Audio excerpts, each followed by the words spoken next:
knowledge that you have gained here by strenuous study of Vedanta and listening to all these talks and everything, you have gained this. Now, you have to do Vedantic meditation, nididhyasana. You have to settle down and stay with that knowledge seriously for a long time. Intensify your spiritual practices, not relax them. Intensify your spiritual practices. Otherwise, what will happen is the knowledge will not be integrated into your personality. You will not feel that I am Brahman. Second, the benefits of that knowledge will not follow. Remember the benefits. Kimichan kasya kamaya shariram anusanjore. Transcendence of desire, transcendence of the limited personality, that overcoming the sorrows associated with body-mind. Those benefits will not flow from it. Just like that organ. Third, the knowledge may even be lost. If you don't put forth effort, of course, a genuine breakthrough will never be lost, but it can easily be covered over with the mud of worldly dealings. So he says, just like this man is undergoing a severely restricted lifestyle, similarly, intense practice is necessary. For Akrita Upasti, Vedantic meditation, do Vedantic meditation, but do it intensely. It will take time. Be ready for that. And it's not much, it's powerful. Sri Ramakrishna says it's like you have got a mountain of cotton. How long will it take to burn if you put a burning matchstick into it? It will go up in flames immediately. You have a dark room which is in darkness for 1,000 years. If you light a match in it, how long will it take? Will it take 1,000 years to become lit up slowly, the light will spread? No, flash. Like that, what has been gathered over countless lifetimes will be burnt away in the space of one lifetime itself. That's pretty fast, pretty efficient. You don't have to do conditioning for the next 20 lifetimes to become Jivan Mukta. No, in this lifetime itself. All right, moving ahead. What kind of Vedantic meditation? So there are two ways of doing Vedantic meditation. I will just broadly delineate what is mentioned, and I'll give a little example of what is meant by Vedantic meditation. So, two kinds. One is, you may call it with eyes closed, another one you can call with eyes open.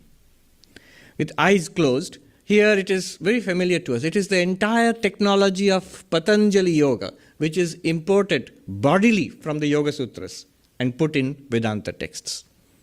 In Vedanta Sara, you will find Yama, Niyama, Asana, Pranayama, Pratyahara, Dharana, Dhyana, Samadhi, the initial moral disciplines, and how to sit, and how to breathe, and how to withdraw from the world, how to focus, and how to become absorbed in meditation.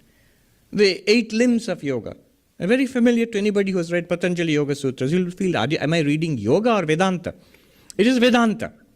But the technology of yoga has been imported. For what purpose? Not for the purpose in which it is there in Yoga Sutras. No, the purpose here is to stay with it.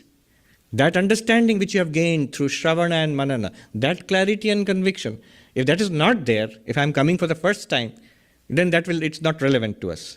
But first of all, when we have got this clarity, you stay with it. And this is a sitting meditation.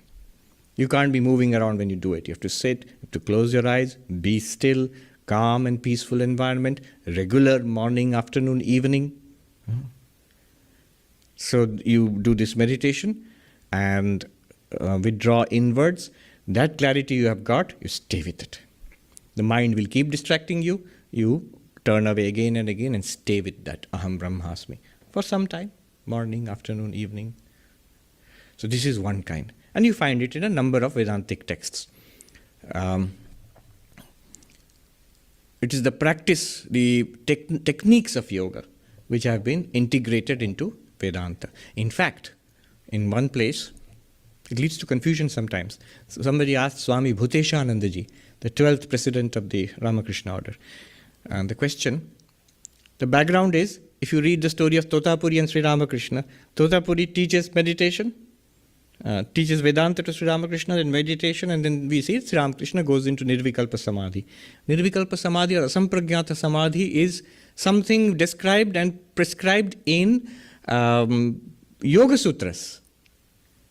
So is it yoga or is it Vedanta? What's going on here? Or is Vedanta ultimately it comes and joins yoga, or what is going on?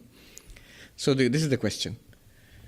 So a monk asked Swami Bhuteshanji, it's published now, is samadhi necessary for non-dual awakening, for Vedantic realization? Is samadhi necessary?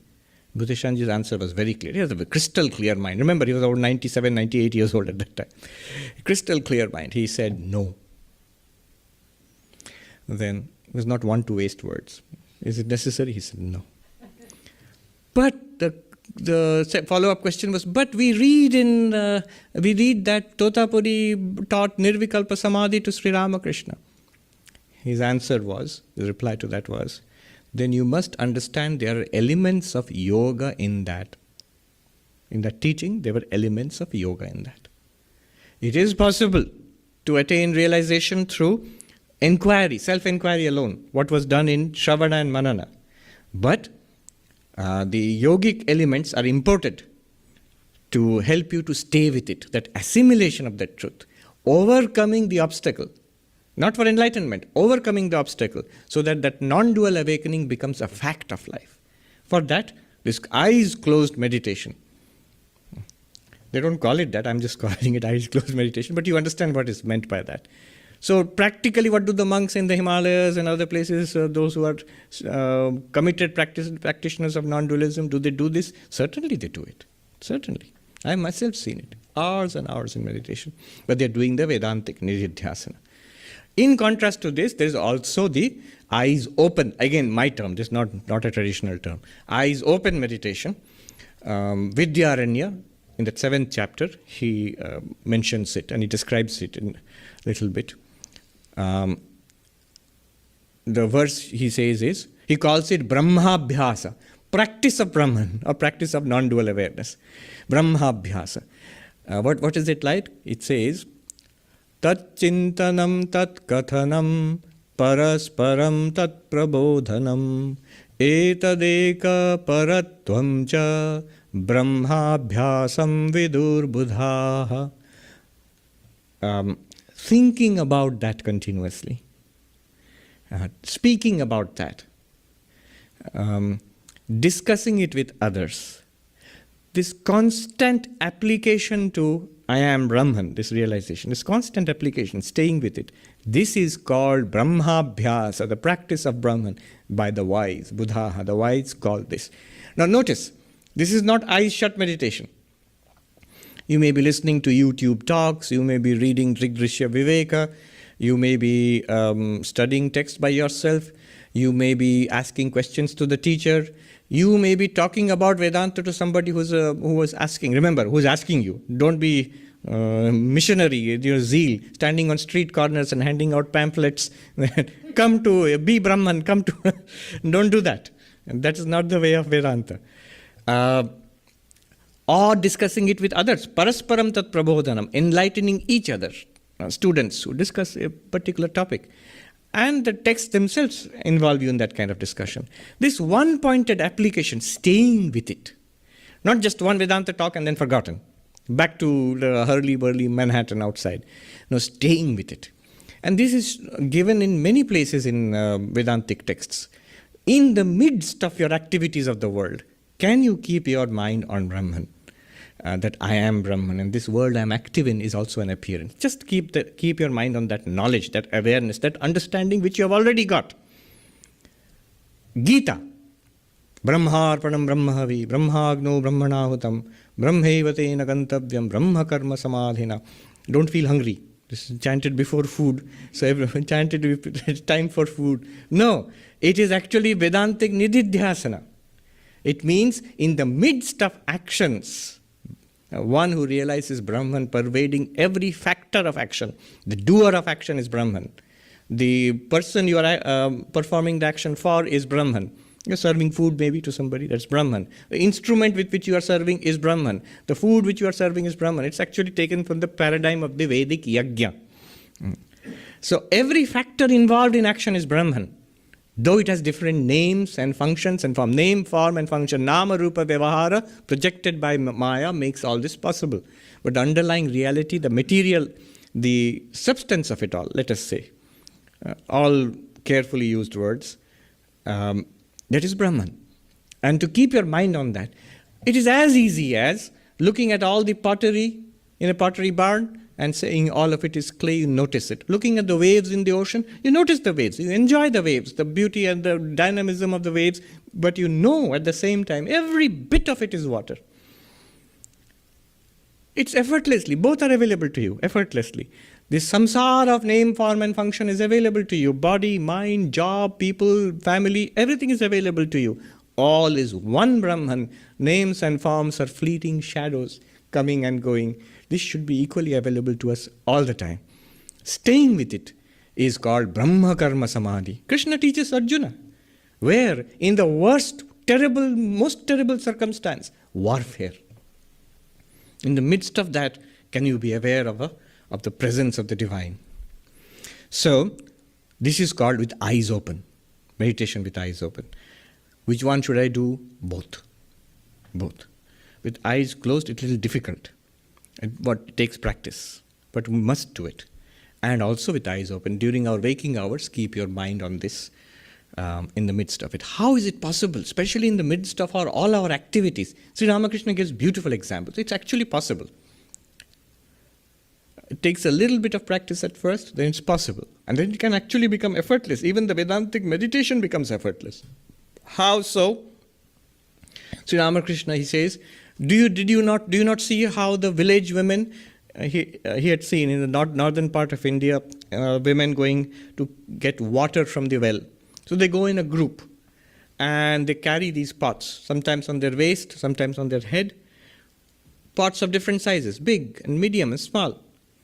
Not only that, they fill it up with water and they're heavy and they put one above the other and they carry it back carefully, ever so carefully, because if one tumbles, it'll all come crashing down.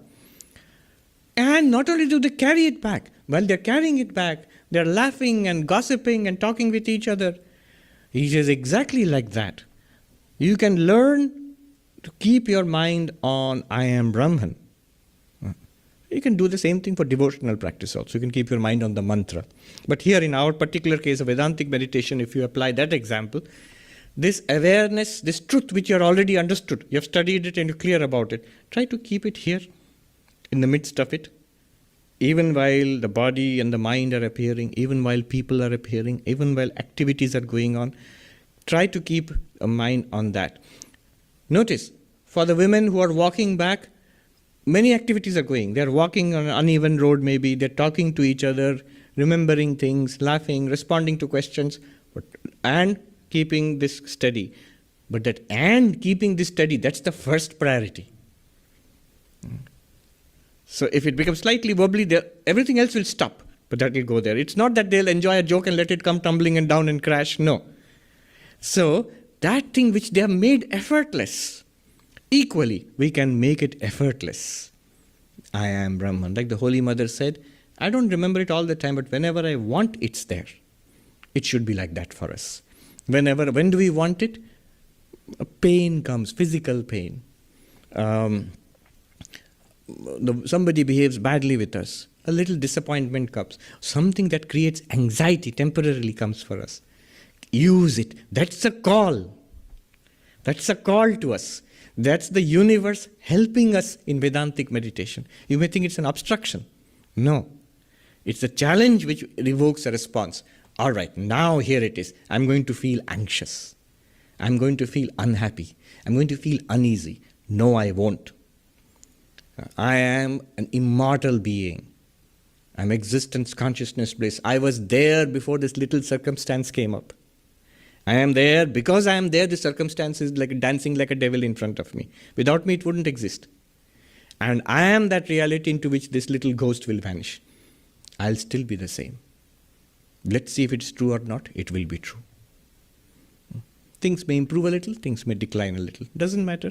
I am that infinite ocean in which waves arise and disappear, and the ocean is unaffected. Let the waves arise, I am not increased thereby. Let the waves subside, I am not diminished thereby. I, the ocean. I am that infinite existence in which let birth come, I am not increased thereby. Let old age and disease and death come, I am not diminished thereby. So this, stay with it. This is called with eyes open. Use it in the midst of life. Another example he gives is the balance. In a shop, you see a balance. In village shops, for example, or in like little general stores. If you want something, the man will put what you have selected, they have put it on one pan of the balance, other pan he'll put weights until they are balanced, equally balanced. He says, just like that, watch the mind, watch your reactions to the world. If the world side goes down and the other pan comes away from God, or from your real nature as Brahman, then you have to put more weight on that side so that it comes down on the side. He doesn't even want it to be imbalanced. He wants it to be down on the side of Aham Brahmasmi, or on the side of my keeping my mind on God. We'll immediately realize the moment negativity, problems come in the world, our reactions, problems are there, it means the balance is towards the world. The pan has come down towards the world. Immediately put weight on this side so that this goes down. The mind must come away from the world and come down on the side of God. It must come away from the falsity and come down on the side of reality. What is reality? I am this non-dual Brahman. How do you do it? So many techniques are there. Here is one. You need to relax a little for this. Tell yourself, whatever I see, hear, smell, taste, touch, everything around me, meaningless. Drop it. It's nothing to me. All, including all the people, friends, relatives, meaningless, no matter how cruel that might sound. Only for a few minutes we are doing it, so don't worry. Even enemies, we don't want to let go of enemies. Drop it. Meaningless. Then go inside. Thoughts, feelings, emotions, ideas, memories, meaningless. Drop. In that calmness, that space of quiet, as thoughts arise, and believe me, they will. Thoughts will arise, perceptions will arise, feelings will arise. Become aware that they are arising in me, the witness consciousness. Don't ask me what's the witness consciousness. You have to go back to Shravana then. Drishya Viveka, first class. So, they are arising, that's obviously arising in me, the witness. Each thought, don't be interested in the thought. Be interested in the witness to whom the thoughts are arising. Thoughts are many. Thoughts are changing. Thoughts are infinitesimal. They are passing in seconds. That witness is the one. It is the unchanging. It is not passing. Things pass in its light. Use everything that comes and goes, those flitting feelings, emotions, ideas, desires, memories. Use them all to become aware of yourself as awareness. Stay with it. I am the awareness, I am not the thoughts.